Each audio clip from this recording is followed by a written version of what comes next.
எல்லோருக்கும் வணக்கம். இன்னைக்கு நம்ம பார்க்கக்கூடிய சப்ஜெக்ட், உலகில் நடைமுறையில் உள்ள சடங்குகளை ராஜயோகிகள் தான் உருவாக்கினார்களா? ஒரு ஆத்மா இப்படிதான் கேள்வி கேட்கிறாங்க. இன்னைக்கு பக்தியில நம்ம கடைபிடிக்கக்கூடிய எல்லா சிஸ்டமும் ஒரு காலத்துல ராஜயோகிகள் பண்ணது தானா? அதாவது இங்க சங்கமத்துல நம்ம சில பிராக்டிசஸ் எல்லாம் உருவாக்குறோம். அதுக்கப்புறம் இதுதான் சிஸ்டமா, சடங்கா, பிற்காலத்தில் துவாபரிகத்தில் பக்தி மார்க்கத்தில் நம்ம கடைப்பிடிக்கிறோமா அப்படின்னு ஒரு ஆத்மா கேள்வி கேட்டிருக்காங்க. அவங்க கேள்விக்கு தான் இந்த வீடியோவில் பதில் சொல்ல ட்ரை பண்ணுறோம். இவங்க ஏன் இந்த கேள்வி கேட்டிருப்பாங்க அப்படின்னு யோசிச்சு பார்த்தீங்கன்னா, பரமாத்மா ராஜயோகத்தில் என்ன சொல்கிறாரு அப்படின்னு பார்த்தீங்கன்னா, நம்ம இங்கே ராஜயோகிகள் விசேஷமாக கொண்டாடுற 2 விஷயங்கள் சொல்கிறேனே. ஒன்று ஹோலி, ஒன்று ரக்ஷாபந்தன். இதை ரொம்ப விமர்சையாக நம்ம கொண்டாடுறோம். அது பரமாத்மா வாணியில் சொல்லும்போது என்ன சொல்கிறாருன்னா, இன்னைக்கு இப்போ நீங்க பண்றதுதான் பக்தியில அவங்க விமர்சையா ஹோலியையும் ரக்ஷாபந்தனையும் கொண்டாடுறாங்க. இங்க நீங்க சங்கமத்துல அதை பண்றதுதான் பிற்காலத்துல அடுத்த கல்பத்துல துவாபரிகத்துல அவங்க இதை ஒரு பண்டிகையா கொண்டாடுறாங்க. இப்படிதான் பல சடங்குகள் வந்தது அப்படின்னு பரமாத்மா வாணிஜியை சொல்லி இருக்கிறார். ஓகே, சோ பல விஷயங்களுக்கு ராஜயோகிகளுடைய இதுதான் சிஸ்டமா இருக்கு, ஒரு நடைமுறை பிராக்டிஸா இருக்கு அப்படின்னு. இந்த ஆத்மா கேட்குது, அப்படின்னா எல்லாமே இவங்க தானா, ராஜயோகிகள் சொன்னதான் பிற்காலத்தில் எல்லாரும் யூஸ் பண்றாங்களா அப்படின்னு ஒரு கேள்வி கேட்குறாங்க. இதை நம்ம அனலைஸ் பண்ணி பார்க்கலாம். பாருங்களேன், துவாபரிகத்துல இருந்து தான் பக்தி மார்க்கம் ஸ்டார்ட் ஆகுது. விக்ரமாதித்ய ராஜா தான் சோமநாத் கோயில் கட்டுறாரு. அங்க வைரத்துல சிவலிங்கம் வச்சு பக்தியை ஸ்டார்ட் பண்றாரு. அப்ப என்ன ஆகும், பக்திக்கான சடங்குகள் அங்கிருந்து ஸ்டார்ட் ஆயிரும். அது விக்ரமாதித்ய ராஜா சொல்லியிருக்கலாம், இல்லாட்டி அங்கிருந்த பெரியவங்க சொல்லியிருக்கலாம். அப்படி சில சிஸ்டங்கள் ஃபாலோ ஆயிருக்கலாம். ஓகே, ஸோ பக்தியில பல விஷயங்கள் வந்ததுக்கும் ஒரு ராஜயோகி அங்க பிறவி எடுக்கும் போது காரணமா ஆகுறாங்க அப்படின்றத எடுத்துதான் ஆகணும். ஏன்னா நமக்கே சொல்றாரு பரமாத்மா, 9 லட்சம் பேர் இருப்பீங்க தேவதைகளா, அங்கிருந்த ஜனத்தொகை கூடிக்கிட்டே வருது. அப்படிதான் வாழ்க்கை நடைமுறை போயிட்டு இருக்கு. அப்ப இருந்ததெல்லாம் ராஜயோகிகள் தான் தேவதைகளா. ஓகே, ஸோ எல்லாம் கொண்டு போய் எல்லா சடங்குகளும் கொண்டு போய் ராஜயோகி தலையில் வைக்க முடியுமான்னா முடியாது. ஏன் அப்படின்னு பார்த்தீங்கன்னா, இந்த சன்னியாசி மார்க்கம் தொடங்கி வைக்கிறது ஆதிசங்கரர். அப்போ இந்த சன்னியாசி தர்மத்தை சம்பந்தப்பட்ட சடங்குகள்லாம் யார் கொண்டு வந்திருப்பா?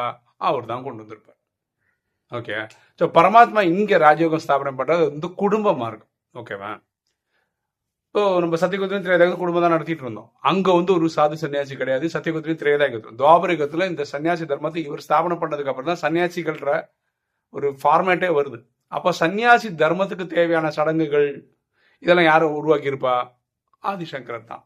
இதை கொண்டு போய் நீங்க ராஜயோகி தலையில கட்ட முடியுமான்னு அது ஒன்று யோசிக்க வேண்டியிருக்கு. அதே மாதிரி இஸ்லாம், கிறிஸ்டியானிட்டி, புத்திசம் இதெல்லாம் அந்த ப்ரொஃபெட்ஸ்னால உருவாக்கப்பட்டது.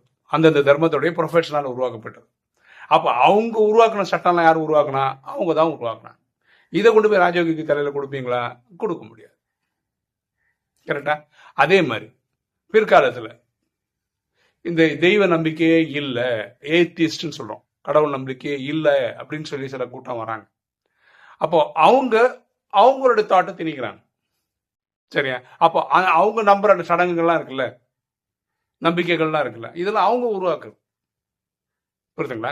ஸோ எல்லா சடங்குகளுக்கும் ராஜயோகிகள் தான் காரணம் அப்படின்னு நீங்க மொத்தமா கொண்டு போய் அவங்க தலையில கட்ட முடியாது அப்படின்றத என்னுடைய தாழ்மையான கருத்து.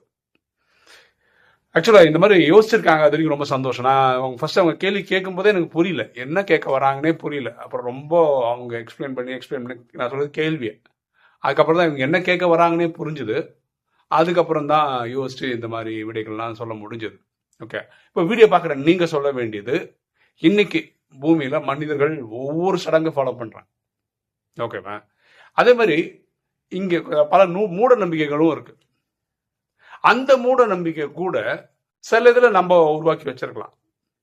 ஓகே, வாழ்க்கை வாழ்ந்துட்டே வரக்கூடிய காலகட்டத்தில் நம்மளே சில இதெல்லாம் உருவாக்கி இருக்கலாம். அதுக்கு நம்மளும் ஒரு காரணமா இருக்கலாம், ஆனால் நமக்கு தெரியாம இருக்கலாம். ஓகே, அது வெளியில இருக்க மக்களும் உருவாக்கி இருக்கலாம். ஸோ அதில் 50-50 ஏதாவது ஒரு பெர்சன்டேஜ் நம்ம கொடுக்கலாம். இதுவும் வந்திருக்க வாய்ப்பு இருக்கு. இங்க இப்போ ராஜயோகிகள் இப்போ ப்ராக்டிக்கலாக வாழும்போது இங்கேயும் சில பிரச்சனை இருக்கு. அப்படின்னா என்னென்ன, பரமாத்மா நமக்கு சில டைரக்ஷன்ஸ் கொடுக்குறாரு வாணியில. அது நம்ம ஸ்ரீமத்துன்னு சொல்றோம். ஸ்ரீனா உயர்ந்த, மத்துனா வழி. இதை ஸ்வீகாரம் பண்ணி சொல்லக்கூடிய ஆத்மாக்கள் இருக்காங்களா, இப்ப நம்மள மாதிரி, ஓகே, சிஸ்டம்ல இருக்கிற சகோதரிகள், ஓகே, அவங்களோட இன்டர்பிரிட்டேஷனை வச்சு சொல்றது வந்து மேபி வானிலை பரமாத்மா சொல்லியிருக்க மாட்டாரு. ஆனா இவங்க சொல்றதுதான் என்ன சொல்றாங்க, இதுதான் பாபா சொன்னாரு, இதுதான் அவர் மீன் பண்றாரு அப்படின்னு அவங்க ஒரு விளக்கம் கொடுக்குறாங்க. எகெயின் அதை நான் சொல்ற பாஷையில சொல்லணும்னா, இங்க இருக்கிற மக்கள் சொல்ற வார்த்தைன்னா அது சிஸ்டர் மத்து இல்லாட்டி ஸ்திரீ மத்து அப்படிதான் சொல்ல முடியும். பாபா சொல்லல, இவங்க சொல்றாங்க இப்படிதான் இருக்கு, இப்படிதான் புரிஞ்சுக்கணும் அப்படின்னு. ஓகேவா? இது விளக்கணும்னா விளக்கி சொல்லலாம். அதாவது பரமாத்மா ராஜயோகத்தில் சொல்றது என்னன்னா, நான் இந்த கலசத்தை வந்து தாய்மார்கள் தலையில கொடுத்துருக்கேன், தலையில வச்சிருக்கேன் அப்படின்னு சொல்றாரு. முதல் மரியாதை பெண்களுக்கு தான் அப்படின்றாரு. அதனால தான் இந்த இயக்கத்து பேர் பிரம்மா குமாரிகள் அப்படின்னு பரமாத்மா சொல்றாரு. அதனால இவங்க என்ன நினைச்சுக்கிறாங்கன்னா, எல்லாமே அவங்க தான் அப்படின்னு நினைச்சுக்கிறாங்க. அதே பரமாத்மா வாணியில சொல்றாரு, இங்க வந்து உங்களுடைய சேவையை நீங்க தான் பாத்துக்கணும். உங்க சேவையை நீங்க அடுத்தவங்களை வச்சு பண்ணிக்கிட்டீங்கன்னா இங்கே நீங்க எல்லாமே அனுபவிக்கிற மாதிரி அர்த்தம் வரும். நீங்க அங்க பிரஜையா வருவீங்கன்னு பரமாத்மா சொல்றாரு. ஸோ இங்க ஒரு சடங்கு மாதிரி, ஒரு சிஸ்டம் மாதிரி என்ன பண்றாங்கன்னா, இவங்களே சில இதெல்லாம் இறக்கி விட்டுறாங்க. அது பிரதர்ஸா இருக்கட்டும், சிஸ்டர்ஸா, அதாவது அவங்களுடைய அண்டர்ஸ்டாண்டிங்கை வச்சுட்டு. இதெல்லாம் ஏன் வருது அப்படின்னு பாத்தீங்கன்னா, சில இடங்கள்ல பரமாத்மா பதிலே சொல்றதே கிடையாது. ஃபார் எக்ஸாம்பிள், அபார்ஷன் நல்லதா கெட்டதா, நான் இத்தனை 15 வருஷமா வாணி படிக்கிறேன், எங்கேயுமே அவர் ஒன்று சொன்னதே கிடையாது. கேட்டால் அது உடல் சம்மந்தப்பட்ட விஷயம்னு சொல்லிட்டு அந்த ஏரியா பக்கமே வரமாட்டார். ஆனால் கேட்டால் நம்ம ஏதாவது பதில் சொல்லணும்ல. இப்போ பார்த்தீங்கன்னா, இப்போ சிஸ்டர் சிவானி என்ன சொல்றது, அபார்ஷன் சரியில்லை. அப்போ அதனால சிஸ்டர் சிவானியோட கருத்து, அவங்க ஒரு குறிப்பிட்ட ஐடியா வச்சு அதுக்கு பதில் சொல்றாங்க. ஓகேவா? அவங்க ஸ்ட்ரிக்டா அப்படிலாம் சொல்லலை. ஒரு வானிலை நான் அவங்க சொல்லி நான் கேள்விப்பட்டிருக்கேன். எனக்கு பார்த்தீங்கன்னா 2002 கல்யாணம் ஆச்சு. 2007 தான் குழந்தை பிறந்தாங்க. எங்களுக்கு வந்து இயற்கையாக குழந்தை வரல. அதனால ஐவிஎஃப்ன்ற ஒரு மெத்தடில் பண்ணோம். அப்போது 4 குழந்தைகள் உருவாச்சு. ஹாஸ்பிட்டல் ரூல்ஸ் படி அவங்க 2 எடுத்துட்டாங்க. 2 குழந்தைங்க தான் பிறந்தாங்க. இன்னைக்கு அந்த 2 குழந்தைங்க நமக்கு இருக்கு. ஓகேவா? அப்போ அந்த 2 குழந்தைக்கு வந்து கொன்னுட்டோம் அப்படின்றது வந்து என்னோட தலையில் வருமா, இல்லாட்டி அதை செய்த டாக்டருக்கு வருமா? அதுவும் அபார்ஷன் தான். ஆனால் நேச்சுரலாக நடக்கல, லேப்ல நடக்குது. ஓகேவா? அப்போ என்ன பொறுத்த வரைக்கும் அதுக்கு நான் அபார்ஷன் கரெக்டாக தப்பானா நான் என்ன பதில் சொல்லுவேன்? இந்த 4 எனக்கு கொடுங்கன்னு தான் நான் கேட்டேன் ஹாஸ்பிட்டலில். அவங்க என்ன சொன்னாங்க, எங்கள் ஹாஸ்பிட்டல் ரூல் படி அப்படி கொடுக்க முடியாது அப்படின்னு சொல்லிட்டாங்க. நீங்கள் குழந்தை இல்லைன்னு வந்தீங்க, 1க்கு 2 குழந்தை தரோம், இவ்வளோதான் எங்களால் தர முடியும். 1க்கு 4, 5 கொடுக்க முடியாது. இது வந்து உங்கள் ஆரோக்கியத்துக்கும் செட் ஆகாது, அதாவது ஒய்ஃபோட ஆரோக்கியத்துக்கும் செட் ஆகாது. அதனால நாங்கள் 2 தான் தருவோம்னு சொல்லி அது 2 அவங்க காலி பண்ணிட்டாங்க. அப்போ இங்கே அபார்ஷனுக்கு என்ன விளக்கம் கொடுப்பீங்க? அது கரெக்டுன்னு சொல்லுவீங்களா, தப்புன்னு சொல்லுவீங்களா, ப்ராக்டிக்கல்னு சொல்லுவீங்களா? ஸோ இடத்துக்கு அதுக்கு அர்த்தம் மாறும். எங்க அக்கா வந்து அவங்களுக்கு வந்து ஃபர்ஸ்ட் ஒரு குழந்தை பிறந்தது. 2வது அவ மாசமா இருக்கும்போது எங்க அக்காவோட வீட்டுக்காரர் இறந்துட்டார். அவ வயிற்றுல ஒரு குழந்தையோட இருக்க, ஒரு என்ன சொல்றது, 2-3 மாசம். ஸோ கணவரும் இறந்துட்டாரு. ஏற்கனவே ஒரு பெண் குழந்தை, இப்போ வயிற்றுல வேற ஒன்று இருக்கு அப்படின்னு சொன்னோன்னே எங்க அக்கா என்ன பண்ணிட்டாங்க, போய் அபார்ட் பண்ணிட்டாங்க. ஏன்னா 2 குழந்தை என்னால் வளர்க்க முடியாதுன்றது. அதுக்கப்புறம் நாங்கள் தான் வளர்த்தோம் பெரியவளை. அதுக்கப்புறம் அவங்களுக்கு 2வது திருமணம் பண்ணி வச்சோம். அதுல இப்போ ஒரு குழந்தை இருக்கு. ஓகேவா? அப்போ எங்கள் அக்கா அந்த டைமில் பண்ணது கரெக்டா தப்பா நம்ம டிபேட் பண்ண பண்ணிக்கிட்டே இருக்கலாங்க. ஓகே, பரமாத்மா இதுக்கு பதிலே சொல்லலாம். அப்போ நம்ம சொல்கிறது தான் கரெக்ட். அப்போது இதில் எது நடைமுறை கரெக்டு, அபார்ஷன் கரெக்டா தப்பா, இன்றைக்கும் $1 மில்லியன் கேள்வி.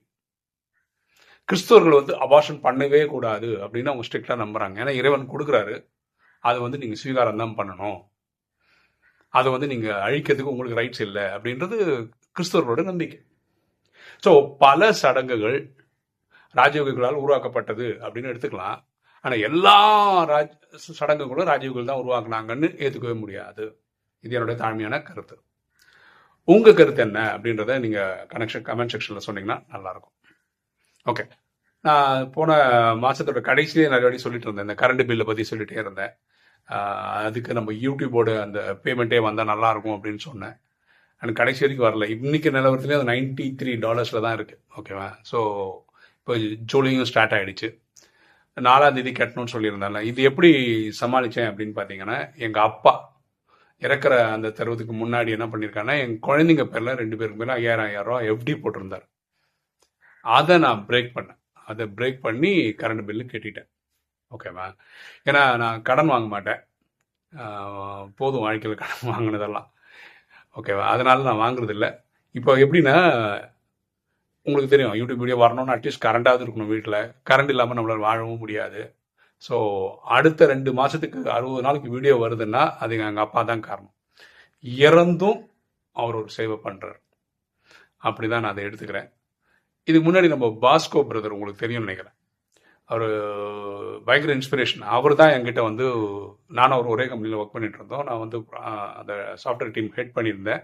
அவர் வந்து டிசைன் மேனேஜராக ஒர்க் பண்ணிருந்தேன். அப்போ அவர் தான் சொன்னார், உங்களுக்கு வந்து நிறைய விஷயம் சொல்ல தெரியுது, ஏன் நீங்கள் வெளியே வரக்கூடாது, நீங்கள் ஏன் பிளாக் எழுதக்கூடாது அப்படிலாம் சொன்னார். அவரோட இன்ஸ்பிரேஷன் தான் நான் யூடியூபுக்கெல்லாம் வந்தேன். அவர் இறந்ததுக்கு அப்புறம், போன வருஷம் இறந்தார் அவர். ஜூன் 19ஆம் தேதி ஃபர்ஸ்ட் இயர் கூட அவருக்கு முடிஞ்சது. அவர் இன்னைக்கும் நம்மளோட வாட்ஸ்அப் குரூப் 2 இருக்கு, அதோட அட்மினிஸ்ட்ரேட்டரை தான் வச்சிருக்கோம்.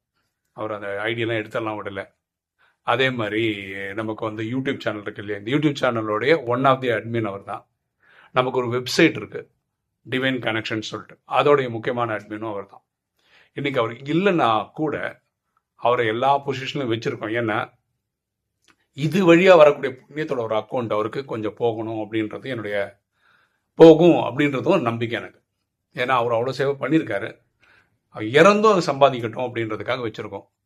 இப்போ எங்கள் அப்பாவும் அந்த லிஸ்ட்டில் சேர்றாரு. அதாவது சரீரம் விட்டதுக்கு அப்புறம் கூட அவங்களால ஒரு சேவை நடக்குது. ஏன்னா இந்த பைசா வருது, என் குழந்தைங்க பேரில் போட்டுது, அதை பிரேக் பண்ணி நான் கரண்ட் பில் கட்டியிருக்கேன். இன்னைக்கு சேவை நடக்குதுன்னா, இன்னிலேருந்து ஒரு 60 நாளுக்கு நடக்குதுன்னா அது எங்கள் அப்பா தான் காரணம். அதில் ஒரு வழியில் பெருமிதம் தான். அதை உடைச்சோன்றதுல ஒரு சங்கடம் இருக்க தான் செய்யுது. ஓகே, எல்லாம் ட்ராமா. ஓகே, இன்னைக்கு வீடியோ உங்களுக்கு பிடிச்சிருன்னு நினைக்கிறேன். பிடிச்சா லைக் பண்ணுங்கள், சப்ஸ்கிரைப் பண்ணுங்கள், ஃப்ரெண்ட்ஸ் சொல்லுங்கள், ஷேர் பண்ணுங்கள், கமெண்ட்ஸ் போடுங்க. தேங்க்யூ.